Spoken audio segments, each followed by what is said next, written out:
स्वागत है आप सभी का नई कहानी में। आज की हमारी कहानी कुछ इस तरह से है। चलिए कहानी शुरू करते हैं। अनामिका अपने बिस्तर पर बैठी खिड़की से बाहर देखते हुए अपने अतीत की यादों में खोई हुई थी। वह छोटी सी खिड़की उसके घर के छोटे से आंगन में खुलती थी, जहां बसंत के मौसम में आम का पेड़ हरे पत्तों और फलों से लद जाता था। ये वही आंगन था जहां वह और उसके पति अमित गर्मियों की शामों में बैठा करते थे, जहां हंसी और बातें हर दीवार से टकराती थी। अब उस आंगन में सन्नाटा था, जैसे उसकी जिंदगी में कोई हलचल नहीं बची थी। अनामिका की शादी जब अमित से हुई तो वह 22 साल की थी। दोनों ने एक साधारण लेकिन खुशहाल जीवन की कल्पना की थी। अमित एक सरकारी नौकरी में था और अनामिका घर संभालती थी। शादी के कुछ ही सालों में उनके जीवन में एक नन्ही खुशबू आई, उनकी बेटी आर्या। परिवार पूरी तरह से खुशहाल था। हर दिन एक नई उम्मीद और खुशियों के साथ शुरू होता था, पर किस्मत को कुछ और ही मंजूर था। एक दिन अमित की अचानक सड़क दुर्घटना में मौत हो गई। वह दिन उसकी जिंदगी का सबसे काला दिन था। उसकी दुनिया बिखर गई। एक क्षण में अनामिका की सारी खुशियां और सपने टूटकर बिखर गए थे। उसकी गोद में बैठी छोटी सी आर्या भी अनजान थी कि उसकी दुनिया अब हमेशा के लिए बदल गई है। शोक के इस समय में अनामिका ने खुद को मजबूत रखने की बहुत कोशिश की। उसे सिर्फ अपनी नहीं बल्कि अपनी बेटी की भी जिम्मेदारी थी। गांव के लोग उसके दर्द को महसूस करते थे, लेकिन समय के साथ उनका व्यवहार बदलने लगा। विधवा का टैग उसे धीरे धीरे समाज के एक अलग कोने में धकेलने लगा। विधवा होने का बोझ एक बंधन बन गया था। गांव की औरतें अब उससे कम बात करती, उसे देखकर मुंह फेर लेती। कुछ लोग तो उसकी सुंदरता को भी एक अभिशाप मानने लगे थे, जैसे कि सुंदरता और विधवा होना एक साथ हो ही नहीं सकता। कोई भी उससे सीधे मुंह बात नहीं करता था। यहाँ तक कि कुछ पुरुष उसकी ओर गलत निगाहों से भी देखने लगे। अनामिका को ये सब महसूस होता था, लेकिन वह अपनी बेटी के लिए सब कुछ सहन कर रही थी। एक दिन गांव के मंदिर में उसे कुछ बुजुर्ग महिलाओं ने घेर लिया। वे उसे ताने देने लगी कि अब वह सादा कपड़ा पहने, किसी शादी ब्याह या खुशी के मौके पर ना जाए। उसके मन में एक अजीब सी घुटन थी, लेकिन उसने सिर झुकाकर सब कुछ सहन कर लिया। वह जानती थी कि समाज का ये रवैया उसकी इच्छाओं से परे है, और वह सिर्फ अपनी बेटी के भविष्य की सोचकर चुपचाप सब कुछ सह रही थी। अनामिका का पूरा ध्यान अब आर्या पर था। उसे एक अच्छी शिक्षा देनी, उसे एक मजबूत इंसान बनाना था। आर्या अब स्कूल जाने लगी थी और अनामिका ने सिलाई का काम शुरू कर दिया था, ताकि घर खर्च चला सके। वह अपने काम में डूबी रहती, रात भर जागती और सुबह होते ही फिर से काम में लग जाती। लेकिन उसके भीतर एक खालीपन था, जिसे वह समझ नहीं पा रही थी। वक्त बीतता गया, पर उसके जीवन में कोई बदलाव नहीं आया। ऐसा लगता था जैसे समय रुक गया है। अनामिका ने शादी के बाद हमेशा सोचा था कि जिंदगी आगे बढ़ेगी, खुशियों का सिलसिला कभी नहीं टूटेगा, लेकिन अब ऐसा कुछ भी नहीं था। उसे ये एहसास हो गया था कि वह अकेली है, और ये अकेलापन शायद अब हमेशा के लिए है। इस बीच एक दिन उसके जीवन में एक नई हवा चली। ये वह दिन था जब वह गांव के प्रधान से मिलने गई थी। प्रधान का नाम था शेखर, जो गांव के सबसे सम्मानित व्यक्तियों में से था। शेखर की उम्र 40 साल की थी, लेकिन वह अविवाहित था। लोग कहते थे कि उसकी मां की बीमारी और गांव की जिम्मेदारियों के कारण वह कभी शादी नहीं कर पाया। शेखर एक सज्जन और मददगार इंसान था, और गांव के सभी लोग उसकी बहुत इज्जत करते थे। अनामिका जब प्रधान के घर पहुंची तो वह वहां किसी सरकारी दस्तावेज के लिए मदद मांगने गई थी। शेखर ने उसे देखा और उसकी स्थिति को समझते हुए बहुत आदर और सम्मान से उसकी मदद की। यह पहली बार था जब अनामिका को किसी पुरुष ने इतनी इज्जत और सम्मान मिला था, वह भी बिना किसी लालच के। उस दिन के बाद से अनामिका और शेखर की मुलाकातें बढ़ने लगी। शेखर अनामिका की मेहनत और उसकी संघर्षशीलता से प्रभावित था। वह अक्सर कहता तुम्हारी जैसी औरतें समाज की असली ताकत होती हैं। तुम्हारे जैसे लोग ही दुनिया को बदल सकते हैं।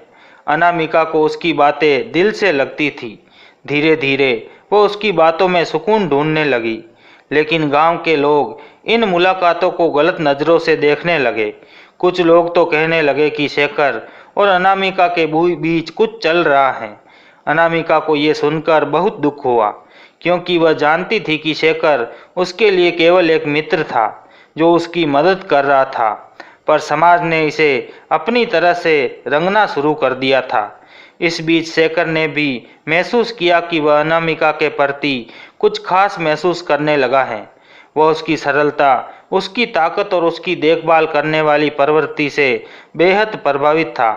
लेकिन वह ये भी जानता था कि अनामिका पहले ही एक विधवा है और समाज उसकी दूसरी शादी को लेकर क्या सोच रखता है।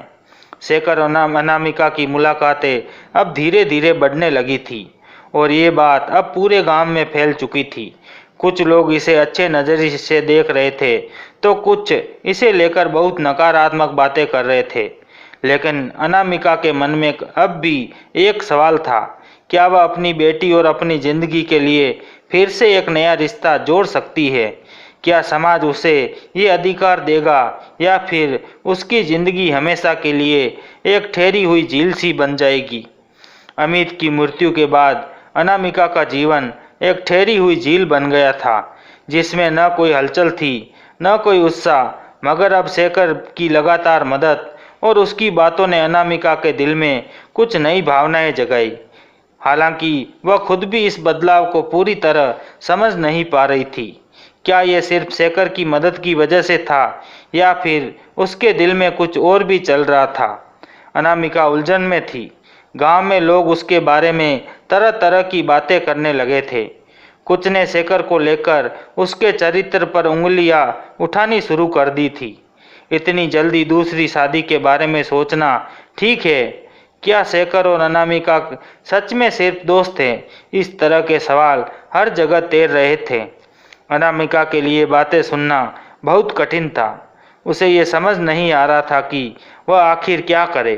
क्या वह समाज की परवाह करते हुए शेखर से दूरी बना ले या फिर अपनी इच्छाओं और भावनाओं को समझे? उसकी उलझन हर दिन बढ़ती जा रही थी। लेकिन एक दिन उसकी ये उलझन और गहरी हो गई जब उसकी सास ने उससे बात की। उसकी सास, जो अब तक चुप थी, ने उसे एक दिन समझाते हुए कहा, बेटी, समाज जो कहे कहता रहे, मगर तुम्हें सोचना होगा कि तुम्हारी बेटी का भविष्य क्या होगा। लोग तुम्हारे बारे में बातें बना रहे हैं, लेकिन इससे सबसे ज़्यादा नुकसान आर्या को होगा। उसके भविष्य को लेकर हमें सचेत रहना होगा। अनामिका को ये सुनकर धक्का लगा। वह जानती थी कि उसकी बेटी आर्या ही उसकी जिंदगी की सबसे बड़ी जिम्मेदारी है। अगर समाज में कोई ऐसा कदम उठाया जाता जिससे आर्या के भविष्य पर असर पड़ता तो अनामिका खुद को कभी माफ नहीं कर पाती। उसने अपने दिल में एक कठोर निर्णय लिया। वह शेखर से दूरी बना लेगी और किसी तरह अपने और अपनी बेटी के भविष्य को बचाएगी। लेकिन ये इतना आसान नहीं था। अनामिका और शेखर की दोस्ती में जो गर्माहट और समझदारी थी, उसे इतनी आसानी से छोड़ पाना मुश्किल था। शेखर भी अनामिका से दूर नहीं होना चाहता था। उसने कई बार अनामिका से कहा कि वह समाज की परवाह ना करे, लेकिन अनामिका की आंखों में अब बस अपनी बेटी का चेहरा था। फिर एक दिन गांव के मंदिर में जब अनामिका पूजा करने गई तो वहां कुछ औरतों ने उसे रोक लिया। वे उसकी ओर इशारा करते हुए कहने लगी, विधवा हो और फिर भी सच संवर कर घूमती हो, क्या अब तुम्हें और कोई मर्यादा नहीं रही? अनामिका ने अपनी आंखों में आंसू भरे, लेकिन कोई जवाब नहीं दिया। वह चुपचाप वहां से चली गई। इस घटना ने उसे तोड़कर रख दिया। उसे लगने लगा कि शायद उसकी खुशियों का कोई हक नहीं है। उसका मन बहुत भारी हो गया। उसने शेखर से मिलना भी लगभग बंद कर दिया। लेकिन शेखर ये सब बर्दाश्त नहीं कर पा रहा था। एक दिन उसने अनामिका को बुलाया और कहा, तुम्हें अपने लिए और अपनी बेटी के लिए फैसला लेना होगा। क्या तुम सारी जिंदगी ऐसे ही दूसरों की बातें सुनकर जीना चाहती हो? अनामिका ने कोई जवाब नहीं दिया। उसके पास शब्द नहीं थे। वह जानती थी कि शेखर सही कह रहा है, लेकिन वह ये भी जानती थी कि समाज और उसके नियम के बीच अपनी इच्छाओं को जगह देना कितना कठिन है। लेकिन तब कुछ ऐसा हुआ जिसने अनामिका को पूरी तरह से बदल दिया। एक दिन आर्या स्कूल से वापस आई तो उसने अपनी माँ से कहा, माँ, आज स्कूल में मेरी दोस्त ने कहा कि पापा नहीं है, इसलिए लोग हमें अच्छा नहीं समझते। क्या यह सच है? अनामिका की आंखों में आंसू आ गए। ये वही डर था जिससे वो इतनी दूर भागने की कोशिश कर रही थी। वह नहीं चाहती थी कि उसकी बेटी उसके कारण समाज में किसी भी तरह से अपमानित हो। उस रात अनामिका बहुत देर तक सो नहीं पाई। वह सोचती रही कि आखिर उसकी और उसकी बेटी की जिंदगी किस दिशा में जा रही है। क्या वह खुद को और अपनी बेटी को इस समाज के तानों से बचा पाएगी? अगली सुबह अनामिका ने एक निर्णय लिया। उसने तय किया कि वह अब और चुप नहीं बैठेगी। उसने अपनी बेटी के भविष्य के लिए लड़ने का फैसला किया। ये फैसला बहुत कठिन था, लेकिन उसे यकीन था कि अगर वह इस समाज की जंजीरों से बंधी रही तो न सिर्फ उसकी बल्कि उसकी बेटी की जिंदगी भी बर्बाद हो जाएगी। उसने शेखर से मिलने का निर्णय लिया। जब वह शेखर के पास पहुंची तो उसकी आंखों में विश्वास की चमक थी। मैं तुम्हें गलत समझती रही शेखर, उसने कहा। तुम्हारे साथ रहकर मैंने ये महसूस किया कि मेरी जिंदगी भी मायने रखती है। मुझे अब किसी की परवाह नहीं। शेखर ने उसे ध्यान से सुना और कहा, तुम्हें अपना निर्णय लेने का पूरा अधिकार है अनामिका, लेकिन याद रखना, ये तुम्हारी जिंदगी है और इसे तुम्हें ही जीना है। लोग कुछ भी कहे, तुम अपनी खुशी और अपनी बेटी के भविष्य के लिए सही कदम उठाओ। अब अनामिका के सामने सबसे बड़ा सवाल था, क्या वह शेखर से शादी करेगी और इस समाज की बातों से बेपरवाह होकर अपनी जिंदगी को नया मोड़ देगी, या फिर वह समाज के नियमों के सामने घुटने टेक देगी। अनामिका ने अपने दिल से एक आखिरी बार पूछा, क्या मुझे फिर से प्यार और खुशियों पाने का हक है? जवाब उसके दिल में पहले से ही था। अनामिका के जीवन में अब एक निर्णायक मोड़ आ चुका था। वह जानती थी कि ये समय उस साहसिक कदम को उठाने का था जिसे वह अब तक टालती आई थी। अपनी बेटी के भविष्य और अपने आत्मसम्मान के लिए उसे वह रास्ता चुनना था जिससे उसकी जिंदगी फिर से जीने लायक हो सके। अगले दिनों तक अनामिका ने बहुत सोच विचार किया, हर कदम तोलकर रखने की कोशिश की, क्योंकि वह जानती थी कि उसका एक गलत फैसला उसकी और उसकी बेटी की जिंदगी को हमेशा के लिए प्रभावित कर सकता है। वह समझ गई थी कि अब उसे अपनी और अपनी बेटी की खुशियों के लिए समाज के नियमों से ऊपर उठना होगा। एक दिन उसने शेखर को अपने घर बुलाया। शेखर थोड़ा हैरान था, क्योंकि पिछले कुछ दिनों से अनामिका ने उससे कोई संपर्क नहीं किया था। वह अनजान था कि अनामिका के दिल और दिमाग में क्या चल रहा है। जब शेखर घर पहुंचा तो अनामिका ने बिना किसी भूमिका के सीधे कहा, शेखर, मैं अब और इंतजार नहीं कर सकती। मैंने फैसला कर लिया है कि मैं अपनी और आर्या की जिंदगी को एक नया मोड़ दूंगी। शेखर ने उसकी आंखों में देखा, जहां अब डर नहीं था, सिर्फ एक दृढ़ विश्वास और साहस था। क्या तुम सच में ये चाहती हो अनामिका? शेखर ने धीरे से पूछा। अनामिका ने सिर हिलाया। हाँ, मैं अब पीछे मुड़कर नहीं देखना चाहती। मैंने बहुत दिन समाज की बंदिशों और तानों को सहन किया, लेकिन अब और नहीं। अगर मैं अपनी ज़िंदगी में खुशियाँ चाहती हूँ तो अपनी बेटी के लिए ये सुरक्षित भविष्य, तो मुझे ये कदम उठाना ही होगा। मैं अब इस समाज की परवाह नहीं करती। शेखर को अनामिका के इस साहसिक निर्णय पर गर्व हुआ। उसने हमेशा से चाहा था कि अनामिका अपनी जिंदगी को खुद के नियमों पर जिए, न कि समाज की बंधनों से कैद होकर। मैं तुम्हारे साथ हूँ अनामिका, उसने कहा। ये रास्ता मिलकर तय करेंगे। फैसला हो चुका था, लेकिन इस फैसले को लागू करना आसान नहीं था। गांव के लोग पहले से ही उसकी दोस्ती को लेकर तरह तरह की बातें बना रहे थे।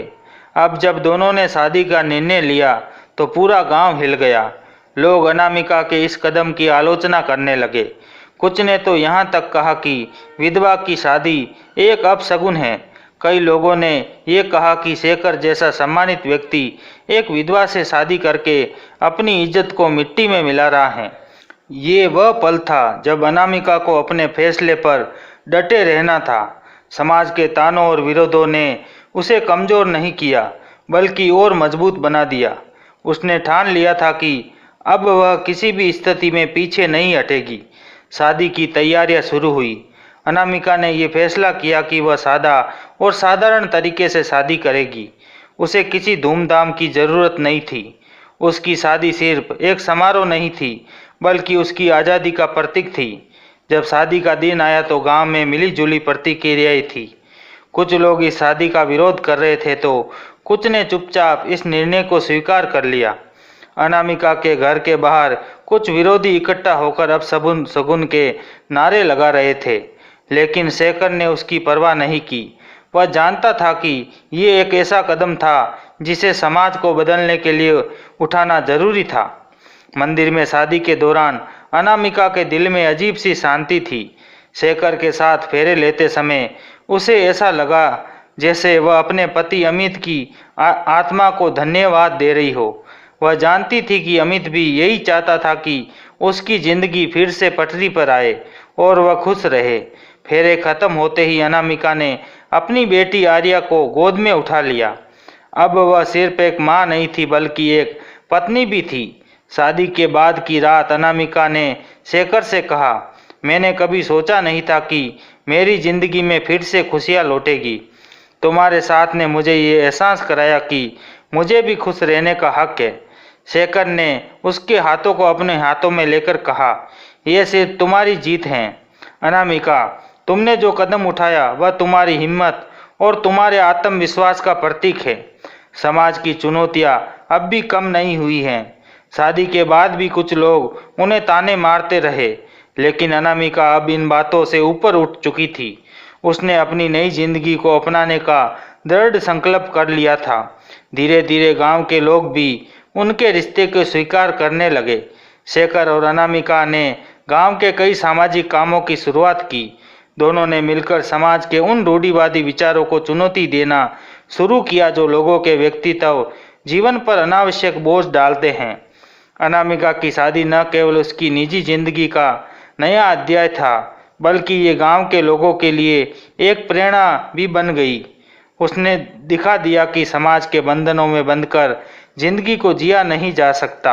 अपने जीवन को सही दिशा में ले जाने के लिए हमें खुद अपने फैसले लेने होंगे। अब अनामिका की जिंदगी में ठहराव नहीं था। वह हर दिन नई उम्मीदों और खुशियों के साथ जीने लगी। उसकी बेटी आर्या भी बड़े गर्व से अपनी माँ और शेखर को देखती थी। उसे अब अपने परिवार पर गर्व था। अनामिका ने अपनी जिंदगी को नई दिशा दी थी और वह नए रास्ते पर शेखर के साथ मिलकर आगे बढ़ने लगी। उसने ये साबित कर दिया कि एक विधवा की जिंदगी सिर्फ दुखों और बंधनों से घिरी नहीं होनी चाहिए, बल्कि उसमें भी प्रेम, सम्मान और खुशियों की जगह हो सकती हैं। तो दोस्तों, कैसी लगी ये कहानी? कहानी अच्छी लगे तो वीडियो को लाइक और शेयर ज़रूर करें।